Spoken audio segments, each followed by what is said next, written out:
Gracias, Rafa, por la oportunidad, la invitación y también gracias a Unigis por estos espacios y esta oportunidad. Yo creo que es algo que hay que resaltar previo a la presentación que voy a tener la oportunidad de compartir. No todas las casas de estudio dan la oportunidad de que sus alumnos expresen y digan lo que están haciendo, y creo que este es un muy buen espacio para que nosotros como egresados de Unigis tengamos una oportunidad más allá del aprendizaje que tuvimos en la maestría. Voy a iniciar rápidamente porque sé que hay mucho tema por delante todavía, y básicamente pues quiero compartirles a ustedes la experiencia de lo que estoy trabajando ahorita en el Organismo Internacional Regional de Sanidad Agropecuaria. Solo, Rafa, si me comentas si se ve bien la presentación para continuar. Sí, se ve y se escucha todo bien. Adelante. Perfecto. Quiero comentarles que el OIRSA es un organismo internacional que está compuesto por 9 estados miembros, que son México, Centroamérica, Panamá y República Dominicana. Tiene 3 grandes órganos. El primer órgano es y el máximo órgano son los 9 ministros o secretarios de Agricultura de estos países. Ellos se podría decir que son el igual a una junta directiva, por lo que cada cosa que nosotros hacemos tiene la venia de ellos, y también a ellos les rendimos informes cada año de lo que estamos haciendo.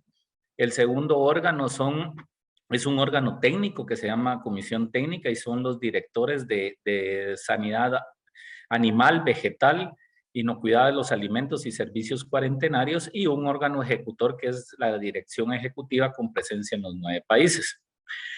Los 9 ministros de Agricultura plantearon un reto, y ese reto fue crear el Programa Regional de Variables Climáticas y Sanidad Agropecuaria, basado en el objetivo 13 de los Objetivos de Desarrollo Sostenibles. Y el gran sueño de ellos fue anticiparnos al brote de plagas y enfermedades en nuestra región. ¿Y por qué es importante el estar monitoreando las plagas y las enfermedades en la región? Uno, porque tenemos que salvaguardar la sanidad agropecuaria, ¿verdad? Por ejemplo, ahorita que acabamos de pasar la pandemia, tuvimos grandes héroes que fueron los médicos, pero mientras todos estábamos encerrados en nuestras casas, alguien tenía que producir los alimentos, alguien tenía que comercializarlos, y esto debían ir de una forma segura para no sumar al problema que ya teníamos de la pandemia, y es parte de lo que nosotros nos dedicamos. Es así como en el año 2016 se crea el programa e iniciamos firmando un acuerdo a nivel macro con con el Foro del Clima a nivel de estos 9 países y con el Comité Regional de Recursos Hídricos. Este convenio nos lleva a que el OIRSA se vuelva el coordinador de la Mesa de Variables Climáticas y Sanidad Agropecuaria, y el gran reto empieza a saber cómo nos anticipamos ante esa variabilidad climática, a saber qué va a pasar con las plagas y las enfermedades. A partir de este tema macro, nos piden los ministros que ellos querían que trabajáramos un proyecto en específico que se le denominó Mapa Dinámico de Variables Climáticas. Y en teoría o en el concepto estaba pues relativamente sencillo de poder hacer. Si teníamos el acceso a información climática, luego teníamos los parámetros en los cuales una plaga o una enfermedad podía emerger. Si automatizábamos este proceso para que si el técnico que maneja sistemas de información geográfica en nuestros organismos gubernamentales, que son muy volátiles, se mantuviera, pues esto lo íbamos a poder hacer y lo íbamos a poder validar con los sistemas de vigilancia de los países, y con esto íbamos a tener nuestros mapas.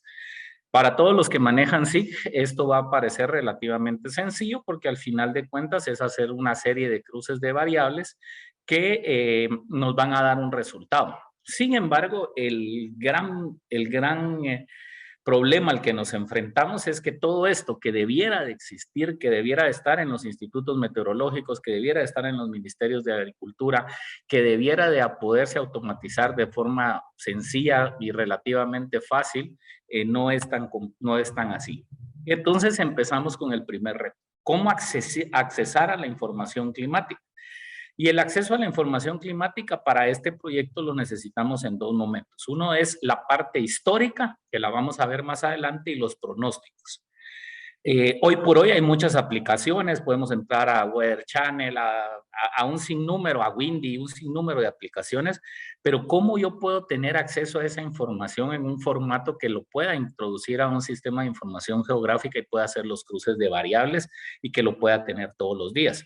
Así es como empezamos con el Instituto Nacional de Sismología, Vulcanología y Meteorología de Guatemala, y ellos empezaron a correr un pronóstico, el cual se denomina Weather Research and Forecasting Model, WRF, que lo que nos genera son GeoTIF.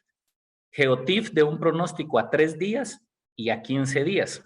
¿Por qué hicimos esa división? A 3 días, porque como son pronósticos que dependen de la atmósfera, pues a 3 días es cuando hay una mayor probabilidad de ocurrencia de estos fenómenos y cada vez van siendo más frecuentes y más exactos. Pero a 15 días el problema era que pues estos modelos iban cambiando. ¿Cómo podíamos tener esta información accesible con servicios meteorológicos que están debilitados, que cada uno de ellos en nuestra región depende de un ministerio distinto al que trabajamos, donde pues más allá de lo que podemos ver en las noticias, el clima no es tan importante y no le van a ingresar los recursos? Entonces lo que hicimos fue poder automatizar este proceso. Y este modelo tarda, y lo llevamos a dos niveles, a un nivel de datos regionales, a píxeles de 25 por 25 kilómetros, y a un nivel de datos trimestrales de píxeles de 6 por 6 kilómetros. Y en cada píxel nosotros tenemos 4 variables. Tenemos la lluvia, la temperatura máxima y la humedad relativa. Con estas 4 variables sí ya podemos empezar a hacer esa álgebra de mapas en las cuales podemos utilizar los SIG. El segundo tema fue definir los parámetros de riesgo. Y para esto lo que nos encontramos en los países fue que todos los países tenían sus plataformas de vigilancia en papel. Luego algunos lo trasladaban a un Excel con todos los errores que pueda llegar. Entonces nos dedicamos a empezar a generar las plataformas de vigilancia en digital. ¿Esto para qué? Para poder hacer esos cruces de variables, tanto en sanidad vegetal como en salud animal, y hemos llegado ya a implementarla en varios países. Luego, estos parámetros de riesgo, en este momento estamos a un nivel de criterio de experto. Tenemos muy buenos expertos en la región, pero el tema de comercialización es bien estricto y muchas veces restrictivo.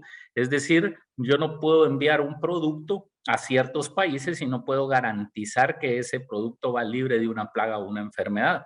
Y a veces todos en el país podemos saber que no existe, pero si no tenemos mecanismos de cómo hacerlo, es lo complicado.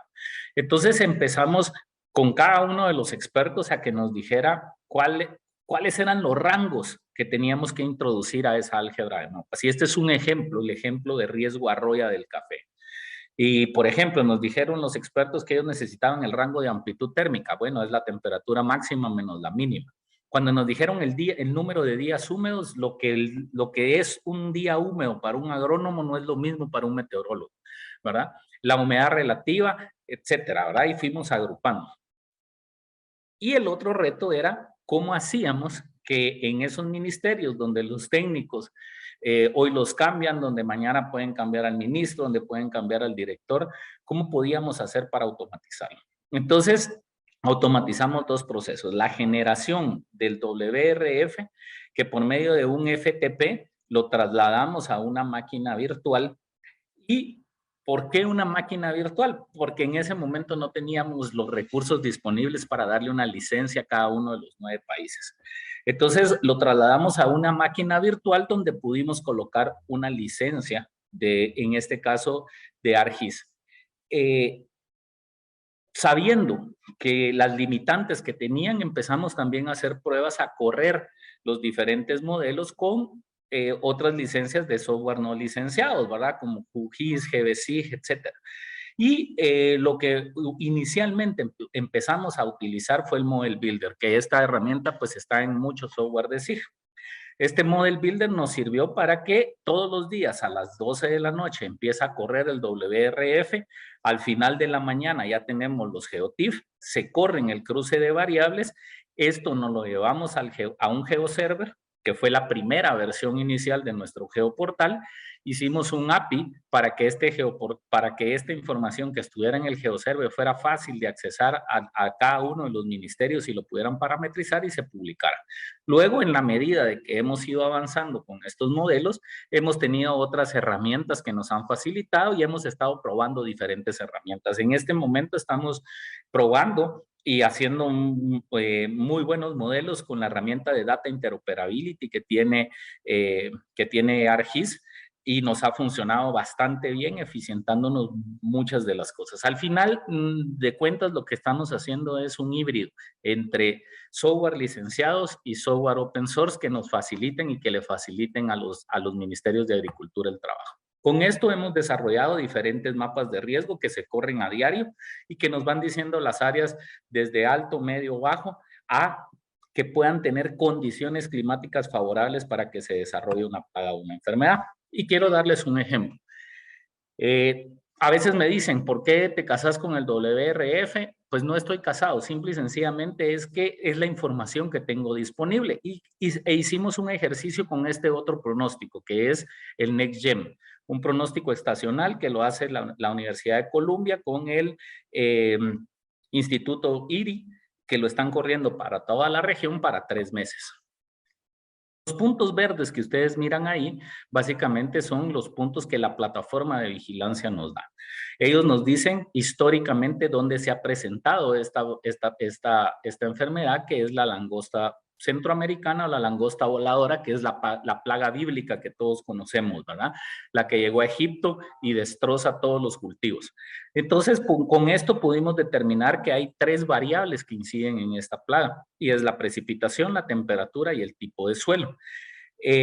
Haciendo este cruce, nosotros lo metemos al Model Builder, tenemos los GeoTIFF listos, le decimos con qué nos tiene que cruzar y entonces podemos tener nuestro mapa de riesgos, ¿verdad? Esto sin necesidad de que intervenga un técnico de SIG en cada momento para que se corra, sino que ya está disponible a cada uno. ¿Cuáles son los retos que necesitamos llegar? Necesitamos el levantamiento de la información desde las apps móviles, que es lo que estamos haciendo, el desarrollo de las plataformas de vigilancia, poder, a nivel de campo es una sospecha cuando un técnico, por muy experto que sea, diga que apareció una plaga. Esto tiene que ir al laboratorio y el laboratorio lo debe de confirmar y luego publicar esos mapas en el geoportal. Este es el ciclo que queremos hacer. Y en donde, por ejemplo, tenemos ya un ejemplo real de donde se está haciendo. Es en el caso de Panamá, para una plaga específica que es el gusano barrenador del ganado, en la cual hemos ido integrando varios sistemas, que eso yo creo que al final de cuentas es lo que buscamos, la integración de sistemas. Tenemos el sistema de trazabilidad, que nos da el registro de establecimientos, la caracterización de fincas y las vigilancias, que una vez que toman la muestra la mandan al laboratorio. Una vez que se mandó al laboratorio y hacen todo el proceso en el laboratorio, cuando se da un caso positivo, el mismo laboratorio le manda una orden a los técnicos de vigilancia. Aquí abajo ustedes pueden ver que hace ciertos buffers. Ese buffer es a 2.5, a 5 y a 7 kilómetros y le manda a decir ¿qué tiene que hacer el técnico? Si una investigación epidemiológica o una investigación en fincas en zona de rastreo. Y automáticamente ya los técnicos saben el qué hacer del día a día. ¿Hacia dónde vamos? ¿Cuáles son los retos? Los retos ahora es todos estos datos que tenemos en las aplicaciones de vigilancia, cruzarlos con las bases de datos históricas del clima. Y aquí es donde les decía la importancia de ese acceso a esa información. Tenemos las estaciones meteorológicas, tenemos los datos oficiales, entonces lo que ahora tenemos que hacer es el siguiente ejemplo.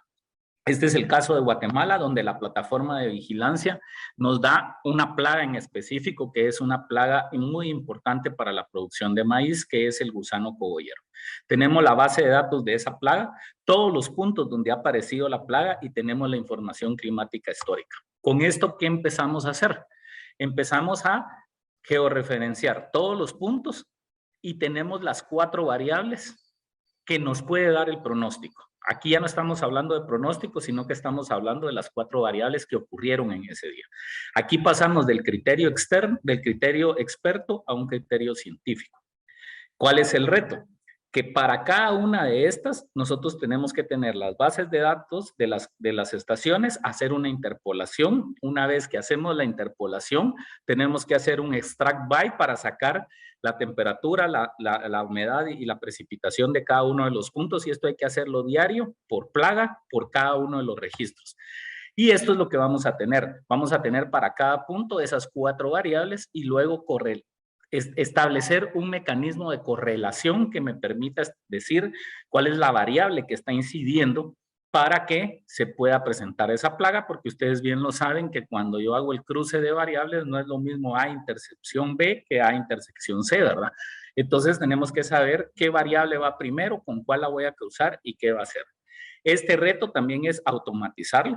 Ese es el reto en el que estamos trabajando ahorita. Tenemos el apoyo de varios expertos que nos están dando ideas de cuáles debieran de ser las mejores luces. Este también es, creo yo, un reto. Yo se lo comentaba a Bárbara y le decía yo, de repente alguien en Unigis nos quiere apoyar con una tesis y quiere meterse en esta aventura en la que estamos descubriendo y creando una metodología de cómo se debe de hacer. ¿Por qué? Porque tenemos que crear esos mapas, hacer esa interpolación. Pusimos un ejemplo, 31 días por 4 variables, son 124 interpolaciones que tenemos que hacer, 124 extract by que tenemos que hacer y a esos 124 le tenemos que correr alguna fórmula estadística de correlación, de regresión, etcétera, que lo pudiera hacer para que después podamos decir cuáles son las variables y poder definir los retos. Pasar del criterio experto a una determinación científica de las variables que pueden incidir en una plaga o una enfermedad. Y para esto identificamos ciertas necesidades. Tenemos que fortalecer a los servicios meteorológicos, tenemos que tener acceso a información climática histórica, tenemos que identificar esos riesgos con estas correlaciones, el uso de otras variables que aparentemente son fáciles, que aparentemente están, pero nosotros que trabajamos en el tema SIG sabemos que a veces si lo pedimos oficialmente a una institución, es más fácil buscar al técnico de SIG que él, sentados en una charla bajo un café, nos pueda dar la información y nos pueda dar los mapas. La automatización, hoy, pues, como se los dije, usamos el Model Builder, estamos usando el Data Interoperability, pero sé que pueden haber muchos potenciales para poder automatizar estas herramientas, ¿verdad? Y poder validar estas herramientas. ¿Hacia dónde queremos ir? Queremos ir hacia el desarrollo de los sistemas nacionales de inteligencia agropecuaria e integrar un sistema regional de inteligencia agropecuaria. Y aquí me dicen, cuando hablas de inteligencia, estás hablando como de inteligencia militar, como de inteligencia policial, y les digo, sí, el único país en la región que ha declarado la sanidad agropecuaria como un tema de seguridad nacional es México. Y la Policía Federal se encargó de apoyar a crear estos sistemas, porque en el ciclo de la inteligencia tengo que recoger la información, analizarla, procesarla y darle y decirle a los tomadores de decisiones cómo se va a comportar esta plaga o esta enfermedad, con una gran ventaja, que pues los insectos que nosotros estamos monitoreando aquí, pues tampoco nos van a ir a matar, y lo digo a veces en son de broma, ¿verdad? Pero es eso hacia donde vamos. Y el gran sueño y el reto que quisiera dejar en esta noche es, ¿qué pasaría si nosotros nos atrevemos a hacer un Waze agrícola? El Waze para el trabajo en las áreas urbanas, para transportarnos de un lugar a otro, ha sido un éxito. Pero nosotros vamos a tener que comer, vamos a tener que seguir comiendo toda la vida y nuestros productores están esperando que nosotros les demos respuestas. Más allá del técnico, de la veterinaria o del agroservicio, que lo que les va a recomendar es el producto donde él más gana, necesitan respuestas de todas estas comunidades que estamos hablando. Y para esto tenemos varios aliados, que es la Organización Meteorológica Mundial, el Comité de Recursos Hidráulicos, el Consejo Agropecuario Centroamericano, ESRI Panamá, UNIGIS, por supuesto, que nos ha estado también apoyando y con quienes firmamos un convenio, y estos son los retos que ahora tenemos. Muchísimas gracias por el tiempo. Perdón si me extendí un poco más del tiempo que nos habían indicado.